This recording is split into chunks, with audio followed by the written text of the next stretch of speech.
I'm Karen Benson, and I'm here with Jerry Rush at Water2Wine, and we're going to learn how to make some wine today. Hi, Jerry. Hi, how are you? Good. What are we going to learn today? What we're going to learn is how to make wine. What we do is we make all our wine here on property. So we'll show you how to make wine, how to bottle it, how to cork it, how to label it, and have a good time. Sounds good. Let's go in. Come on in and let me show you around. Now we're in Water2Wine, and Jerry's going to tell us some amazing things about this wonderful building and all the different wines that we can make. Yes. We have 85 different varieties of wine that we can make. Okay. And what we do is we get the juice or the must from vineyards all over the world, and we bring it here, and we start the fermentation process. Okay. And so how do you choose where you get the grapes from? Well, we don't actually choose. It goes to a distributor. All right. But we have wines from all over the world. Like we have one that's a Mosel Gewürztraminer. Okay. It German? Comes, yes, a German Riesling, and it comes from a vineyard in Mosel, Germany. Okay. So they overproduce, they smash the grapes for us already, and then they send it to us to put together. Well, very good. So they're taking part of the process out for you. Yes. Which is Making good. it a little bit easier for us. Sounds good. So with the 85 varieties of wine, Yes. do you do mostly whites or reds? No, or... it's a pretty good mixture of both reds and whites.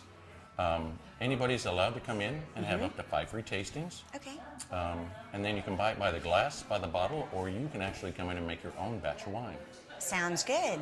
One thing we have noticed is a lot of people come in from out of town just to come to our winery. They come down from Houston, from Austin, or even from the Valley, and they make day trips out of it. They come up here and they actually start their wine, start the process, they drink a few glasses of wine, Of course. and then they go back home. And then in 45 days, they plan another trip to come back to New Braunfels to come either do the bottling of their wine, creating their labels, but it makes a fun time just to, and another reason to come back to New Braunfels. No, that's perfect. You're sort of getting 2 for the price of 1. Yes, and it's a lot sounds of good. fun. It sounds like fun. Let's It go is. learn how to do it. Let's do it. Okay. Let's do it. Okay, now we're heading down to the wine cellar to see where it really happens. Yeah, come on down. Now this is where we store and make all of our wine. Okay. One good thing about this building was this wine cellar.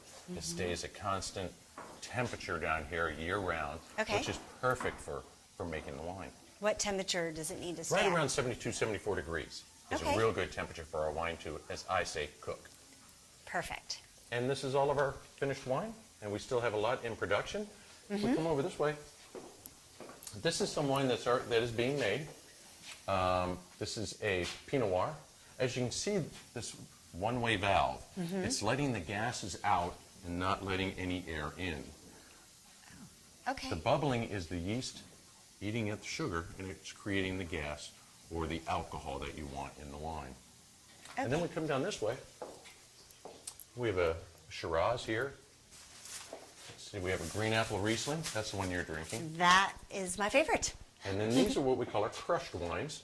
This is a Tempranillo, and this is a Cabernet Sauvignon. As you can see inside of this wine being made, you can see it with a little bit of foam, some bubbles, and the oak in there. We don't put our wine in oak. We put the oak in the wine. We feel Okay. that it touches more of the wine and gives it more of the oakier flavor that you like in your wine. Yes. And then all these behind you, as you can see, one of them's nice and cloudy. This is the Yes. sediment that comes from the yeast. It gathers on the bottom. This is just another one of the steps that we take. After this is done, we siphon it out, we put it into another one, and then we actually triple filter all of our wine. It Okay. takes out all the impurities, takes out any bad stuff you don't want in your wine. Okay. And then as we see up on the other side, how clear and how pretty the wine comes out. The boldness. As this one Okay. right here has been Or even this filtered. one.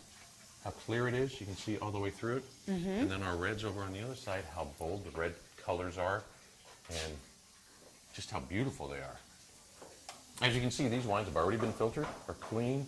The reds come out with a very nice, bold red color to them. This is a strawberry white Merlot. It's just a beautiful coloring after they've been filtered. Now these are ready to be bottled. Okay. Now the other advantage that we have, because we make all of our own wine, is most of our wines do come out a little bit higher in alcohol content. Okay. But the biggest importance is very low in sulfites. That's a good thing. We don't add any extra sulfites. Now, all wine have natural sulfites in it, Right. but ours is very low. If you ever get congested, or you get headaches, or even that wine hangover, Not me, but okay.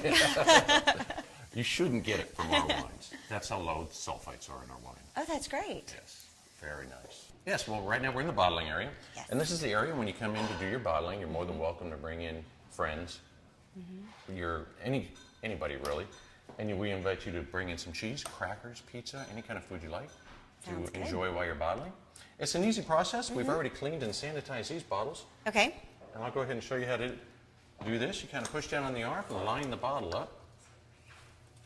And then with your 2 fingers, push that down. I'm going to use both hands. Yeah. And it automatically fills and it will stop when it gets to the perfect level. Okay. And Like so, I said, go ahead. Like I said, when you bring your friends in, everybody can have a little job to do as they do the wine. Perfect. Yes.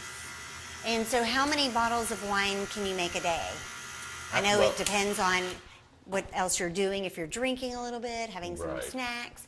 Well, each 6-gallon batch comes out with, we guarantee 28 bottles. We've had Okay. as many as 30 to 31 come out of a batch. How great. So a little bit of a bonus. Yes. Now that the bottle's filled up, we Okay. kind of take it out carefully, and then we bring it over to the corker.